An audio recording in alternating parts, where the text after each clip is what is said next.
and this tutorial will describe the thoracic aorta and its branches. The aorta, seen here highlighted in green, is the largest blood vessel in the body, and almost all arteries stem from this vessel or from one of its branches. Our focus in this video is a section of the aorta called the thoracic aorta or descending aorta and its branches. You can see the clear view of it here without any organs in the way. The terms thoracic aorta and descending aorta are used interchangeably and are both perfectly acceptable.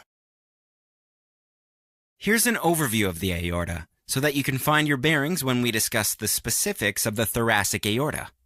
After starting at the aortic valve, the ascending aorta winds towards the head, becomes the aortic arch or the transverse aorta as it makes a rainbow over the superior aspect of the heart, and then moves in an inferior direction through the chest and abdomen. At the left subclavian artery, it becomes the thoracic aorta. After the thoracic aorta comes the abdominal aorta, and follows then the thoracoabdominal aorta, which ends in its bifurcation into the left and right common iliac arteries. Let's now focus on the thoracic aorta. It begins at the level of the fourth thoracic vertebra and descends on the left side of the thoracic vertebrae from the fifth thoracic vertebra to the 12th thoracic vertebra.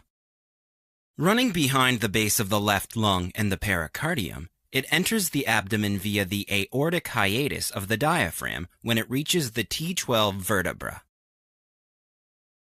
The branches of the thoracic aorta include the bronchial arteries, the pericardial arteries, the superior phrenic arteries, the esophageal arteries, the posterior intercostal arteries, and the subcostal arteries. Once again, those branches and the parts they supply. The bronchial, which supplies the lungs. The pericardial, which supplies the dorsal portion of the pericardium. The superior phrenic, supporting the diaphragm and adrenal glands. The esophageal, supplying you guessed it, the esophagus.